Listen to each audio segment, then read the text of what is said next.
Predictions are dangerous. We absolutely need more inventory. The Fed doesn't actually have a lot of tools to regulate inflation. That cash is dried up. Wow, is my first thought, Bruce. If both parties don't win, it doesn't happen. The Real Look. Trending news. Happy Wednesday. Today's November 8th. I'm Chase Williams, and I'm actually here today with our special guest, Stacie States, Regional Operating Principal for the Keller Williams West Side and Coastal LA regions, and Operating Principal for Keller Williams Realty Boise in Boise, Idaho. Thanks for being here, Stacie. Thanks for having me. This is the news you need to know.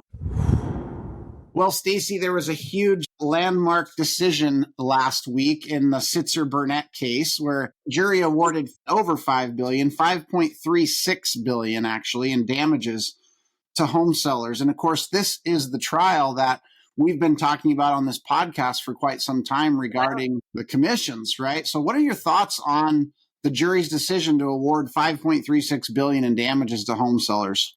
I'm actually quite shocked. From our perspective, nobody has done anything wrong. So I was just expecting for them to see that quite clearly. You know, the problem that they have with NAR and the other companies is they say that we're conspiring around this cooperative compensation rule. And I practiced real estate for a long time and I coach real estate agents. And there's never been one time that we told people that they had to force anyone to pay a commission or a cooperative commission. So I guess I thought it was pretty cut and dry, but clearly they only deliberated for 2.5 hours and found guilty. So that was surprising, actually. Yeah, I thought the same thing. First of all, that's $2.14 billion per hour that was awarded. And that's so actually how much we make to do this podcast. But yeah, seriously. The amount of money is astronomical, but I'll be honest, I'm with you in this idea that the word conspiracy is where I really get hung up. Mm-hmm. Right? Because as you and I both know, both large national franchises like ours and others, they really almost have nothing to do with what commission is paid. That's almost always decided exclusively at the kitchen table between seller and that particular real estate agent, including NAR. They have nothing to do with commissions whatsoever as far as a practical nature. So this idea that we were all conspiring together is really hard to stomach, given that all of those decisions are made in someone's home and based on their specific needs. The fact that they only deliberated for 2 hours and 28 minutes is a little sickening, if you ask me. I mean, these class action type lawsuits tend to take a really long time because there's a lot of facts, there's a lot of information, and there's a lot of dollars at stake. And it just seemed to go so quickly here, almost as if the decision had already been made. I wonder if the settlements by a couple of other companies, Remax and Anywhere, which settled prior to the trial, had any influence in, what was decided when the rest of us went to trial. What are your thoughts on that? I was actually thinking the same thing. I'm assuming they're not sequestered in a way that they don't hear about any other information. So they're thinking, oh, these other companies settled. Well, what I think I understand is those other companies settled without admitting that they had done anything wrong, right? They didn't have to admit that they did anything wrong. But I think it does potentially put in somebody's mind like, oh, see, these other big companies are putting a payout. So these other companies must be guilty. It probably didn't help. That's for sure. Well, there's been a lot of statements that have been put out following the verdict. One was by NAR spokesperson Mantil Williams. He said, NAR rules prioritize consumers, support market-driven pricing, and promote business competition. This matter is not close to being final as we will appeal the jury's verdict. In the interim, we will ask the court to reduce the damages awarded by the jury. And there's been some similar statements made by a few of the other companies that were named in the verdict in regards to appeal, and still not admitting that any conspiracy happened. Matter of fact, quite the opposite, denying that any of this has happened. And so it'll be interesting to see how long that drags on and what the ultimate result is from those appeals.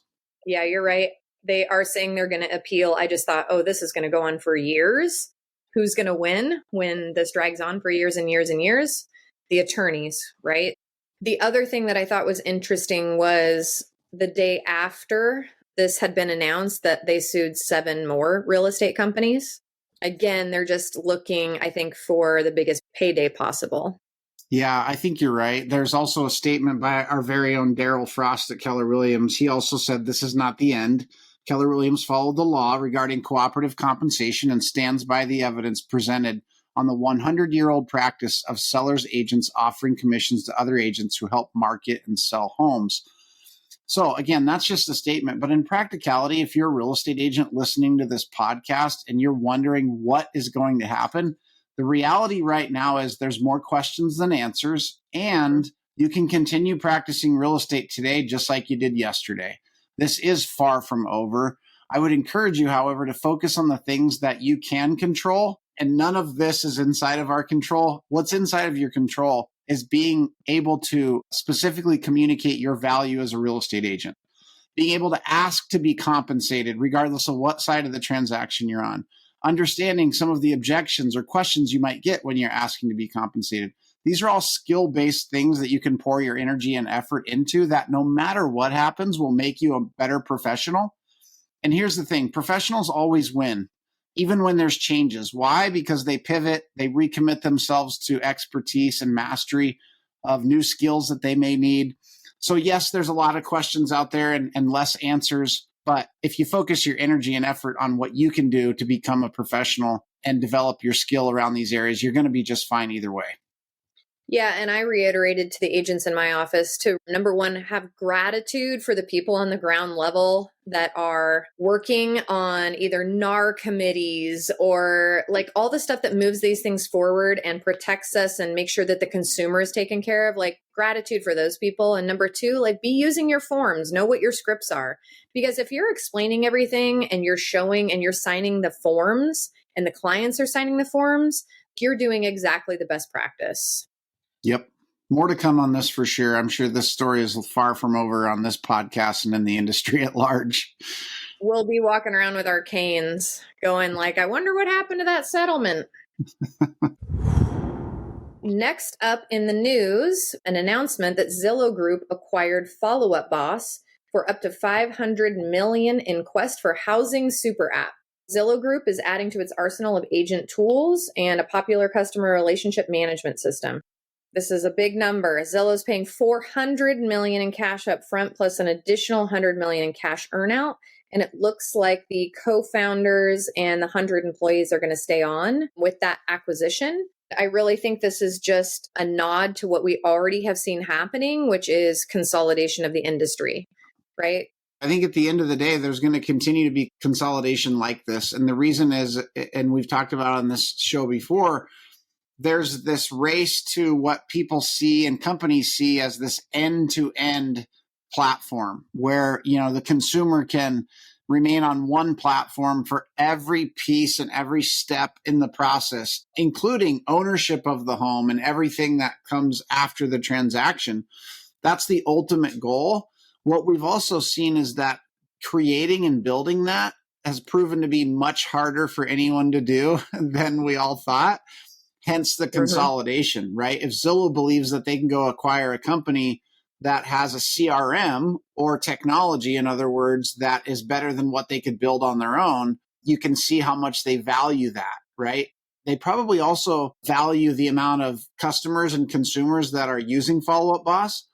There's a good chance that they value all of the data and information that can come from the clients and databases that exist inside of Follow Up Boss. So it's yet to be seen how that impacts the real estate agents that use Follow Up Boss. Some of them are likely concerned with the fact that there's some that would view Zillow as a competitor. What are your thoughts around those real estate agents that love Follow Up Boss and now realize that they're in business with Zillow? Yeah, I mean, I think we're going to have to see what this rollout looks like. But I think you always want to be concerned, no matter what database you're using, is who owns your data, who has access to your client roster. I think it could potentially be easy for a client to say that they're not going to be using that information. But I would think, why would I pay $500 million to not access any of the information or not have access to any of the data? So I guess we'll have to see what that rollout continues to be. This purchase goes to show that there is nothing more important to a realtor's business than their database. So you need to be using one, you need to be adding to it, you need to be communicating with it, and you need to be adding value to your database. Yeah, there was actually a statement put out by a chief industry development officer I believe his first name's Errol. I'm not sure if I'm pronouncing that right, but his last name's Samuelson. And he actually did put out a statement in reference to what you're describing. He said the policy remains the same. If you are the person who enters the data into the system, it's your data and it belongs to you, and that's not going to change. I appreciate him saying that. It's smart of him to say that, because if you're concerned about who owns your data, you might be looking at alternatives to Follow Up Boss as an example. The question, though, is this. It's one thing to say that. It's another to have a rock solid policy that protects that. And oh, by the way, it's one thing to say that it belongs to you. It's another not to say what I might do with the information while it's in my technology, even if I don't own it. And to your point, there's got to be, in my mind, some sort of play for the value that that data represents on the part of Zillow, even if they intend to allow others to own the data. It doesn't say that they won't use it. I think the question mark becomes, how will they use it? Will they use it in a way that's beneficial to the real estate agent? Will they use it in a way that looks to disrupt or harm the real estate agent? I'm not asking those questions as if I just assume that Zillow has evil in their heart towards the real estate agent, because I don't. But those are big questions that have to be asked when these type of consolidations happen in the industry, I believe. 100%. Well, in our last story today, a farewell story, National Association of Realtors CEO Bob Goldberg is actually going to be retiring early after some emergency meetings. Although Goldberg had been set to leave at the end of 2024, a little over a year from the recording of this podcast, he's now going to step down this month. And his departure comes on the heels of a harassment scandal at the trade organization. So, Stacie, it's been a rough season for NAR for multiple reasons. What say you regarding Bob's decision to step down now rather than at the end of last year? When a lot of disruption happens with a company, sometimes there needs to be an exit. Although it looks like a mutual decision and they really appreciate what Goldberg contributed over all of these years to the National Association of Realtors, there was some rumors, some tumultuous things going on. And then on the ending of this case, I hate to say it, I think sometimes there's just changes that have to be made. Yeah, there are. And unfortunately for Bob, and I sure hope that it doesn't cloud all the value that he offered NAR over the decades that he was there. But there is an interim CEO, and her name is Nakia Wright, and she's actually previously the CEO of the Chicago Sun-Times. She's going to be replacing Bob Goldberg as the interim CEO on November 20th while they start a comprehensive search process to identify a permanent CEO. So there will be immediate leadership at the helm, even though it may be interim, and certainly proven leadership from a different organization. Goldberg said in part of his statement, after announcing my decision to retire earlier this year, and as I reflected on my 30 years at NAR, I determined last month that now is the right time for this extraordinary organization to look to the future. So, Nakia Wright, what are your thoughts on this replacement in the interim? It looks like Goldberg is going to continue to help with that transition and provide as a consultant. So that's going to be good. It sounds like Nakia is someone you don't want to mess with. It does say she's no BS. She's got a lot of strategic expertise and forward-looking perspective are exactly what NAR needs to continue advancing its mission in this ever-changing world. I think it's a good move. Yeah, it'll be interesting to see how long the search takes, this comprehensive search, as they've discussed, in light of the challenges that you mentioned, right? Maybe time for a leadership change. And I have a feeling that NAR is going to want to be extra specific and intentional about the particular search, given some of the bumps in the road, at the very least, that they've experienced already and are likely to continue experiencing, given the appeal of this verdict that we talked about in the previous story. Yeah, it's going to be a heavy lift for anyone that comes in. When you and I are consulting real estate agents, we tell people never to hire out of pain. They may have a sense of urgency around wanting to get this done. And I think they're going to take their time to make sure that they have the right person on board for, like we said, the next few years to come, because it's going to be a heavy lift. And right here in the Northwest region, we have new NAR President Tracy Casper, right out of the Boise, Idaho area. And she's delighted to welcome Wright as the interim CEO. Her deep experience driving organizational transformation positions her well to advance our strategy, vision, and culture initiatives. So coming from the realtor group here on the ground, they're excited about the interim move. Yeah, and I want to mention too, Bob He's not going out without a few words in edgewise. He obviously was testifying in the trial in Missouri. And I thought what he shared was kind of enlightening to what we were talking about previously and is totally relevant here. So I'm going to read some of that. But he was in essence pushing back on a suggestion from the plaintiff's counsel that NAR had an incentive in the conspiracy with major real estate franchisors in order to maintain its dues revenue. This is the quote from Bob. He said, "That's preposterous because we are commission benign." By that, he meant NAR gets its $150 in annual dues per member, regardless of what that member charges or how much they make. So again, Bob's not going out without advocating for NAR's position on this particular case and the realtors that it serves. And I can certainly appreciate that piece. Not knowing the guy and his track record very closely, I love that he shared that because that's absolutely true. Their dues are not affected in any shape, form, or fashion based on how real estate agents are paid on a decision at the kitchen table.